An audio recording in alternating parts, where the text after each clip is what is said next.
बिस्मिल्लाहिर्रहमानिर्रहीम। Hello, welcome back to my channel chemistry zone. आज हम एक नया टॉपिक लेके आए हैं जो कि प्रोडक्ट टेबल स्टडी करने के लिए बहुत ही ज़रूरी है। 3 ऐसे मेन पॉइंट्स हैं जो कि ट्रेंड्स में आगे यूज़ होंगे, जितने भी ग्रुप टू ग्रुप है या टॉप टू बॉटम है, ये हमारे पास सारे जो हैं कॉन्सेप्ट वहाँ बार बार यूज़ होंगे। तो इनको पहले समझना बहुत ज़रूरी है। इसके बाद फिर देखेंगे कि हमारे पास कौन से ट्रेंड आ रहे हैं और हमारे पास कैसे कैसे प्रोडक्ट टेबल में एलिमेंट टू एलिमेंट वेरिएशन आ रही है। ठीक है जी, चलें जी। इंपॉर्टेंट कॉन्सेप्ट जो हैं वो 3 किस्म के हैं, जो 2 बहुत ज़रूरी हैं, तीसरा वाला बहुत ही सिंपल है और बहुत ही बेसिक है। चलें जी, अब देखते हैं, हम टॉपिक लिखते हैं कि हमारे पास important concept in periodic table. ठीक है जी, ये मैंने हेडिंग लगा दी, important concept in periodic table जो है हमारे पास कैसे आ रहा है। अब देखते हैं कि हमारे पास कौन से कॉन्सेप्ट्स हैं ऐसे। सबसे पहले जो है वो है शील्डिंग इफ़ेक्ट।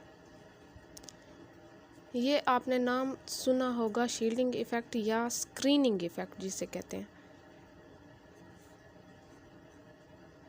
ठीक है जी। दूसरा हमारे पास है इफ़ेक्टिव न्यूक्लियर चार्ज। तीसरा हमारे पास है डिफ्यूजन ऑफ ऑर्बिटल्स या पेनिट्रेशन जिसे कहते हैं, पेनिट्रेशन ऑफ ऑर्बिटल्स को भी इसी में ले सकते हैं कॉन्सेप्ट को। ठीक है जी, यहाँ पे ये जो है मैंने 3 हेडिंग लगा दी हैं। अब सबसे पहले अगर मैं जाऊँ शील्डिंग इफ़ेक्ट की तरफ, तो बहुत ही बेसिक कॉन्सेप्ट है इसका। शील्डिंग इफ़ेक्ट की मैंने हेडिंग लगा दी। ठीक है, अब देखें हमारे पास लेट सपोज कोई भी न्यूक्लियस है, ये पॉजिटिव न्यूक्लियस है और ये कोई भी उसके इर्द गिर्द, ये पूरा एटम है, ये न्यूक्लियस है, इसके इर्द गिर्द जो है पहले शेल में कितने होते हैं, 2 होते हैं, ये फिर कोई भी दूसरे में 8 होते हैं, अब तीसरे में कोई 6 कर दें, 5 कर दें, आप लोगों की मर्ज़ी है। ठीक है जी, अब सिर्फ ये एग्जांपल है कि लेट सपोज अगर मैंने ये लिया है, कोई भी एटम है, ये पॉजिटिव है। अब पॉजिटिव जो है वो नेगेटिव को क्या करेगा, अपनी तरफ अट्रैक्ट करेगा। ऐसी बात है, ऐसी बात है ना। यहाँ पे क्या होगी कि हमारे पास यहाँ पे अट्रैक्शन होगी, क्या है, फोर्स ऑफ अट्रैक्शन। लेकिन यहाँ पे इलेक्ट्रॉन इलेक्ट्रॉन के दरमियान क्या होगी, रिपल्जन होगी, क्योंकि सेम नेगेटिव चार्ज है, वो भी नेगेटिव है, वो भी नेगेटिव है, तो हमारे पास क्या होगी कि यहाँ रिपल्जन होगी। ऐसी बात है ना। अब एक चीज़ आप लोग समझें कि मेरे पास जो है यहाँ पे अट्रैक्शन हो रही है। अब ये वाला जो है ये जल्दी अट्रैक्ट करेगा न्यूक्लियस को, जो बिल्कुल एस शेल में है, ये एस शेल है ना, एस सब शेल। अब एस वाला जो है बहुत ही करीब है न्यूक्लियस के, तो ये ज़्यादा अट्रैक्ट करेगा। अब इससे दूर जो दूसरा शेल है वो क्या करेगा, उसके आगे एस वाले इलेक्ट्रॉन्स आ जाएंगे। ऐसी बात है ना। अगर लाइन मैं लगाती हूँ, पहले एस वाला आ रहा है, कोई भी ऐसे लाइन है, ये देखें इलेक्ट्रॉन्स की, पहले एस वाला आ रहा है, ये न्यूक्लियस है, तो पहले एस वाला ज़्यादा अट्रैक्ट होगा। इसके बाद अगर ये वाला होगा, पी वाला, लेट सपोज कर लें पी वाला होगा, तो पी के सामने एस वाला पहले आएगा ना, तो ये क्या कर रहा है, स्क्रीन एक बना रहा है ना, मीन्स के उसे शील्ड कर रहा है, आगे नहीं जाने दे रहा, अट्रैक्शन कम कर रहा है। तो ऐसी बात जो है यही सेम फिनोमिना यहाँ भी होगा कि एस वाला ज़्यादा अट्रैक्ट होगा जो करीब होगा, लेकिन जो दूर दूर यहाँ पे हैं ये वाले, जो सबसे जो मोस्ट इम्पोर्टेंट बात हमने समझनी है वो वैलेंस वाले की यहाँ समझनी है कि हमारे पास वैलेंस इलेक्ट्रॉन की अट्रैक्शन जो है, किस चीज़, कौन अट्रैक्ट कर रहा है, न्यूक्लियस से जो है वो कम हो रही है, डिक्रीज़ हो रही है। किस चीज़ की वजह से, कि उसके अंदर जो है वो स्क्रीनिंग इलेक्ट्रॉन्स आ रहे हैं। ठीक है, अब ये स्क्रीनिंग इलेक्ट्रॉन्स बीच में आ रहे हैं, तो इसी को हम क्या कहते हैं कि शील्डिंग इफ़ेक्ट कहते हैं। चले जी, अगर मैं इसकी डेफिनेशन की तरफ चलूँ, जो डिक्रीज़ इसमें आ रहा है, इसकी थोड़ी सी थ्योरी देख लेते हैं। ये सिर्फ समझने का एक कॉन्सेप्ट था कि वो कहते हैं कि रिपल्सिव और जो अट्रैक्टिव फोर्सेस हैं, इनका जो हम इकट्ठा वो करते हैं कि रिपल्सिव और attractive forces is that the actual force exerted by the nucleus on valence shell is partially decreased or weakened by the presence of repulsive force exerted by the inner shell electrons। ये थोड़ी सी theory थी, लेकिन सबसे पहले जो है हम क्या देखेंगे कि डिक्रीज़, ये डेफिनेशन आप देख रहे हैं, डिक्रीज़ इन किस चीज़ की, अट्रैक्टिव फोर्सेस जो हैं वो डिक्रीज़ हो रही हैं वैलेंस की और इसकी जो ये अट्रैक्शन थी न्यूक्लियस की, ये क्या हो रही है, ये डिक्रीज़ हो रही है। Attractive forces exerted by the nucleus on valence electron due to the presence of intermining electrons, या जो हमारे पास स्क्रीनिंग इलेक्ट्रॉन्स जिसे हम कहते हैं, जो ये बीच में आ रहे हैं, ये सारे, ये जो जितने भी बीच में आ रहे हैं ये वैलेंस है, ये सारे बीच वाले हैं और ये न्यूक्लियस है। तो ये बीच वाले जो हैं ये इसको और इसको अट्रैक्ट नहीं होने दे रहे, बीच में एक शील्ड या एक कवर कर रहे हैं उनको कि ये अट्रैक्ट ना हो, शील्डिंग इफेक्ट कर रहे हैं ताकि इनकी अट्रैक्टिव फोर्स कम हो जाए। ठीक है जी। अब क्या है कि electron is known as shielding effect भी कह सकते हैं, या हम इसे स्क्रीनिंग इफ़ेक्ट भी कह सकते हैं। ठीक है जी, यहाँ तक आप लोगों को बात क्लियर है। अगर यही चीज़ आयनाइजेशन में भी यूज़ होती है, आगे आप देखेंगे। यहाँ आपको थोड़ा सा समझा दूँ कि हमारे पास आयनाइजेशन क्या होती है। आयनाइजेशन होती है कि removal of valence electron from a gaseous atom, removal of valence electron from gaseous, हमारे पास एटम से जो हम वैलेंस का जो इलेक्ट्रॉन होता है, जैसे लेट सपोज ये वाला है, मैं ये निकालती हूँ तो कितनी हमारे पास एनर्जी जो है यूज्ड होती है, वहीं आयनाइजेशन एनर्जी होती है किसी भी गैसियस एटम को आयन बनाने में। ठीक है जी। अब यही चीज़ स्क्रीनिंग इफेक्ट जो है ये बहुत ही अच्छा काम करता है इस फिनोमिना में, मीन्स के इस कॉन्सेप्ट में, क्योंकि हमारे पास जितनी भी अगर आयनाइजेशन एनर्जी, लेट सपोज हमारे पास ये आयनाइजेशन एनर्जी है, ये किस चीज़ के इन्वर्सली प्रोपोर्शनल है, शील्डिंग इफेक्ट के। अगर शील्डिंग इफेक्ट हमारे पास ज़्यादा होगा तो हमारे पास, क्योंकि शील्डिंग इफेक्ट लेट सपोज या बहुत ज़्यादा इलेक्ट्रॉन है, शील्डिंग इफेक्ट ज़्यादा है तो इनकी अट्रैक्टिव फोर्स कम होगी ना। शील्डिंग इफेक्ट का मतलब है कि अट्रैक्टिव फोर्स का कम होना। अगर अट्रैक्टिव फोर्स ही कम होगी तो हमें इतनी आयनाइजेशन एनर्जी नहीं लगानी पड़ेगी उसे निकालने के लिए, वो इतना अट्रैक्ट नहीं होगा या इतना बाउंड नहीं होगा। न्यूक्लियस ने इलेक्ट्रॉन्स वैलेंस वाले को इतना अच्छा नहीं पकड़ा होगा मजबूती से, या अट्रैक्ट नहीं किया होगा कि हम इतनी ज़्यादा एनर्जी लगाएं और इसे निकालें, क्योंकि हमारे पास इतनी ज़्यादा अंदर शील्डिंग इफेक्ट होगा। यहाँ जो है ये बहुत दूर हो जाएगा, इस पर इफेक्टिव फोर्स भी कम आ जाएगी, तो इसे यहाँ से निकालना आसान है। इस पर इतनी आयनाइजेशन जो एनर्जी है वो नहीं लगेगी। मीन्स कि आयनाइजेशन अगर एनर्जी कम होगी तो शील्डिंग इफेक्ट ज़्यादा होगा। ठीक है, यहाँ तक बात क्लियर है। ये भी एक जो था कॉन्सेप्ट था, यहाँ मैंने जो है बताना आप लोगों को ज़रूरी समझा है। ये ही आप चीज़ जो है अपनी वर्डिंग में, एक्सप्लेनेशन में भी यूज़ कर सकते हैं। ये हमारे पास डेफिनेशन हो गई है जी। अब हम देखते हैं कि हमारे पास जो है क्या चीज़ बाकी आ रही है।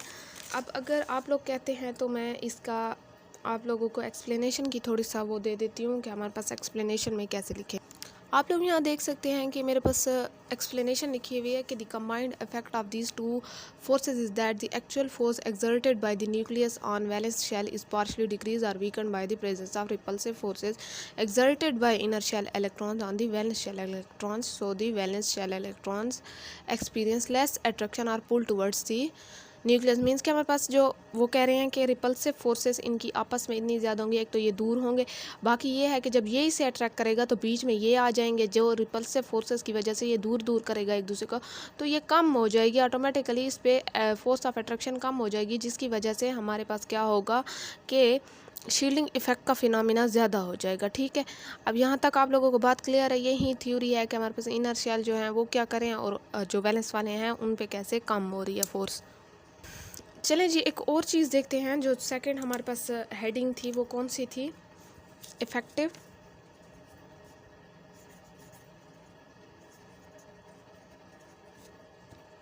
Nuclear charge.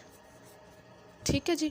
अब ये सेकंड हेडिंग हमारे पास थी जो इफेक्टिव न्यूक्लियर चार्ज है। यही चीज़ मैंने इसके बाद ये समझाना इसलिए ज़रूरी समझा है कि जैसे आपने पीछे ये चीज़ समझी है कि शील्डिंग इफेक्ट हमारे पास क्या होता है कि अंदर वाले जो इलेक्ट्रॉन्स होते हैं वो क्या कर लेते हैं, वो शील्ड या स्क्रीन कर लेते हैं बाहर वाले इलेक्ट्रॉन्स को, क्योंकि उनके आपस में इलेक्ट्रॉन्स की भी रिपल्शन होती है, वो एक दूसरे को दूर दूर करते हैं, और जब वो वैलेंस वाले इलेक्ट्रॉन के दरमियान और इलेक्ट्रॉन्स आ जाते हैं तो वो उसे न्यूक्लियस तक इतना मतलब फोर्स एक्सर्ट करने ही नहीं देते न्यूक्लियस को, वो उस इलेक्ट्रॉन्स को खींचे अपनी तरफ या टाइटली बाउंड करे या फोर्स ऑफ अट्रैक्शन लगाए। यहाँ तक आप लोगों को बात क्लियर थी। अब जो है जब कोई भी पीछे यही कॉन्सेप्ट दोबारा से देखें आप लोग कि लेट सपोज हमारे पास ये जो जैसे मैंने यहाँ आपको समझाया कि ये वैलेंस वाले इलेक्ट्रॉन्स है, ये पॉजिटिव जो है न्यूक्लियस है, जब इसके अंदर ये वाले इलेक्ट्रॉन्स आ जाएंगे तो ऑटोमेटिकली हमारे पास फोर्स ऑफ अट्रैक्शन कम तो हो जाएगी। अब फोर्स ऑफ अट्रैक्शन कम करने का मतलब ये है कि इस पर इफेक्टिव न्यूक्लियर चार्ज आएगा, मीन्स के इसका जो न्यूक्लियर चार्ज है वो भी कम होगा। जो फोर्स न्यूक्लियस लगा रहा था वो इस पर कम लगेगी बजाय इनके। तो हम इसी चीज़ को कहते हैं कि decrease in the effect of nucleus on valence electron is called effective nuclear charge. यहाँ तक देखें आप लोगों को बात क्लियर है। अब जब डेफिनेशन हम इसकी देखेंगे तो डेफिनेशन क्या होती है कि वो कहते हैं, हमारे पास ये पहले डेफिनेशन की हेडिंग लगा दें कि आप लोग कंफ्यूज ना हो। अब हमारे पास डेफिनेशन कहती है कि the decrease in nuclear attractive force reduces the nuclear charge। ठीक है, वो न्यूक्लियर चार्ज जो है वो Z से रिप्रेजेंट करते हैं। वो कहते हैं कि हमारे पास जो है ये क्या चीज़ है कि डिक्रीज़ इन अट्रैक्टिव न्यूक्लियर फोर्सेस, जो न्यूक्लियर अट्रैक्टिव फोर्सेस हैं उसकी में जो कमी आ रही होती है शील्डिंग इफेक्ट की वजह से, वो क्या करती है, वो डिक्रीज़ करती है न्यूक्लियर चार्ज में।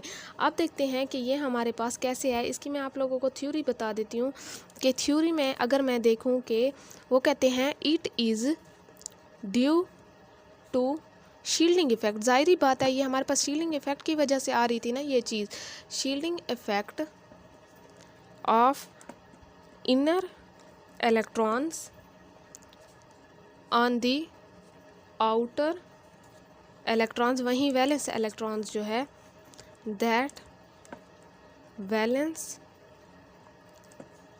इलेक्ट्रॉन, हमारे पास वैलेंस इलेक्ट्रॉन क्या कर रहा था, एक्सपीरियंस लेस अट्रैक्टिव फोर्स कर रहा था ना, लेस अट्रैक्शन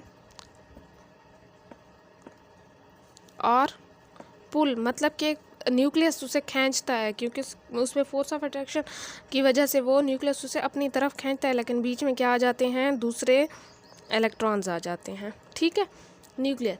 तो इस पे हमारे पास वो कहते हैं कि यही चीज़ जो है, इसी चीज़ को हम इफेक्टिव न्यूक्लियर चार्ज कहते हैं कि वो डिक्रीज़ होता है न्यूक्लियर चार्ज में। किस वजह से, शील्डिंग इफेक्ट की वजह से, जो डिक्रीज़ करता है। शील्डिंग इफेक्ट क्या करता है, decrease of nuclear attraction, nucleus की अट्रैक्शन डिक्रीज़ करता है वैलेंस शेल इलेक्ट्रॉन के लिए। अब अगर हम इसका फार्मूला देखें तो हमारे पास इसका रिलेशन या फार्मूला कह दें या रिलेशन कह दें, वो हमारे पास कैसे शो होगा, वो हमारे पास ऐसे शो होगा कि हमारे पास Z इफ़ेक्टिव, मतलब इफ़ेक्टिव न्यूक्लियर चार्ज, Z का जो है वो न्यूक्लियर चार्ज है, इफ़ेक्टिव ये है, इज़ इक्वल्स टू जो टोटल मतलब Z था जो होना चाहिए माइनस स्क्रीनिंग इफ़ेक्ट आ जाता है।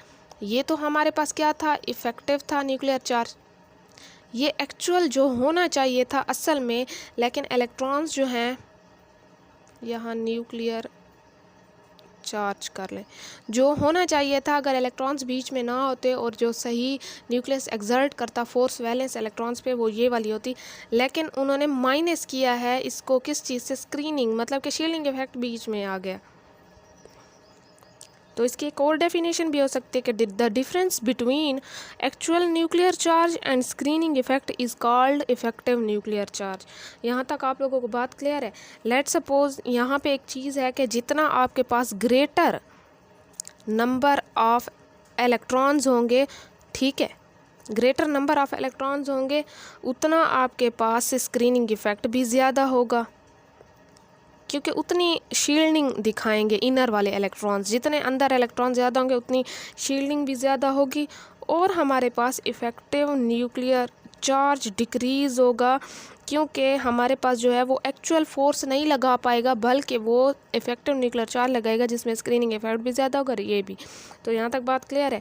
इसमें यही चीज़ आप लोगों को क्वेश्चन 2-3 क्वेश्चन है जिस पे आप लोगों को ये चीज़ जो है आंसर में काम आएगी कि हमारे पास कैसे रीजनिंग बनती है, इफेक्टिव न्यूक्लियर चार्ज वो कौन कौन से रीज़न में यूज़ होता। अब आप लोग ये देखिए कि मेरे पास जो है ये क्या है, why 4s orbital is filled before 3d।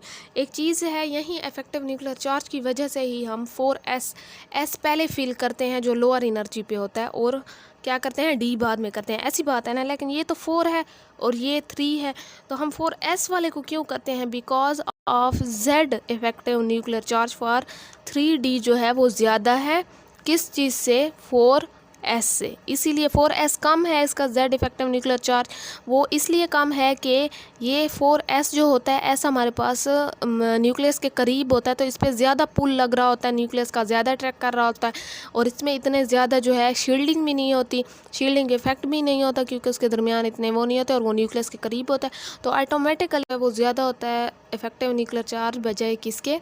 4s के। यहाँ तक आप लोगों को बात क्लियर है। फिर वो कहते हैं why 4s electrons are removed before 3d electrons in the conversion of 3d transition elements into cation. वो भी सेम है कि हमारे पास यहाँ जो है z इफेक्टिव न्यूक्लियर चार्ज की वजह से जो है वो काम हो रहा था। ये देखिए कैटाइन वगैरह की बात की गई है। अभी हम देखते हैं कि ये साइज़ पे कैसे डिपेंड करता है, तो ये भी z इफेक्टिव न्यूक्लियर चार्ज की वजह से होता है, सेम यही रीज़न है। फिर वो कहते हैं कि size of cation and A9 जो होता है, हमें पता है कि कैटाइन का साइज़ स्मॉलर होता है पेरेंट से, और एनाइन का साइज़ लार्जर होता है या ग्रेटर होता है पेरेंट से। बिकॉज वो क्यों कहते हैं कि because the more electrons the increase in repulsion among the electrons and decrease in effective nuclear charge. जितने ज़्यादा इलेक्ट्रॉन्स होंगे हमारे पास, तो क्या होगा कि हमारे पास उतनी ज़्यादा शील्डिंग इफेक्ट होगी और इफेक्टिव न्यूक्लियर चार्ज जो है वो क्या होगा? डिक्रीज होगा। तो एटॉमिक साइज़ की बात हुई है ना, मैंने कहा कि कैटाइन का स्मॉलर होता है, एनाइन का ज़्यादा होता है, तो इफेक्टिव न्यूक्लियर चार्ज जो है वो जिसमें ज़्यादा होगा उसका एटॉमिक साइज़ कम होगा।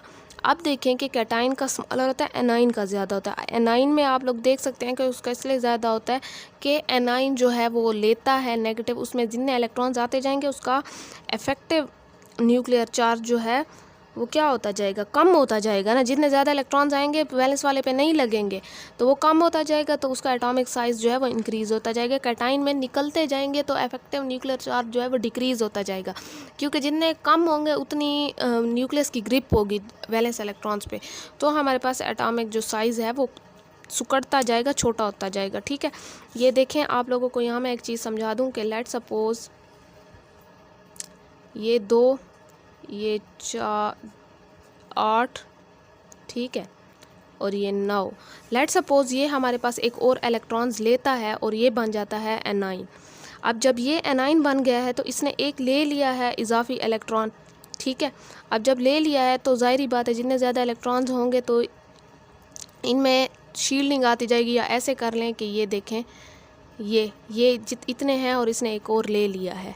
एक और जब लिया है तो इसकी और इसके जो दरमियान वाले इलेक्ट्रॉन्स हैं इसमें बहुत ज़्यादा हमारे पास क्या हो गया कि इलेक्ट्रॉन्स आ गए, तो इसका इफेक्टिव न्यूक्लियर जो वैलेंस वाले इलेक्ट्रॉन पे इफेक्टिव न्यूक्लियर चार्ज होगा वो क्या होगा? वो डिक्रीज़ होगा, क्योंकि अब न्यूक्लियस के दरमियान में इतने ज़्यादा इलेक्ट्रॉन्स आ गए कि वो वैलेंस वाले को खींच ही नहीं पा रहा, तो इसका एटॉमिक साइज़ जो है क्या होगा? इंक्रीज़ होता जाएगा, क्योंकि खुले खुले होते जाएंगे। ये जब अट्रैक्ट जब करेगा तो ये सिकुड़ेंगे, इसकी तरफ आएंगे, छोटे होंगे, लेकिन ये तो एनाइन तो इजाफी लेता जा रहा है और इलेक्ट्रॉन ज़्यादा होते जा रहे हैं, उनमें रिपल्जन भी ज़्यादा होती जा रही है, और रिपल्जन की वजह से जो इफेक्टिव जो न्यूक्लियस है वो ग्रिप भी नहीं ले पा रहा कि इतने ज़्यादा बंदे हैं, ध्यान भी नहीं दे पा रहा कि कौन सा इलेक्ट्रॉन्स को मैं कैसे अट्रैक्ट करूं। ठीक है, यहाँ तक, तो इसी वजह से इसका जो है साइज़ ज़्यादा होता जाएगा। लेकिन अगर मैं एनाइन में देखती हूँ, लेट सपोज़ एनाइन का ये 2 था, यहाँ आप लोग 8 कर लें, और एक जो है ये, अब इस वाले को अगर मैं दे देती हूँ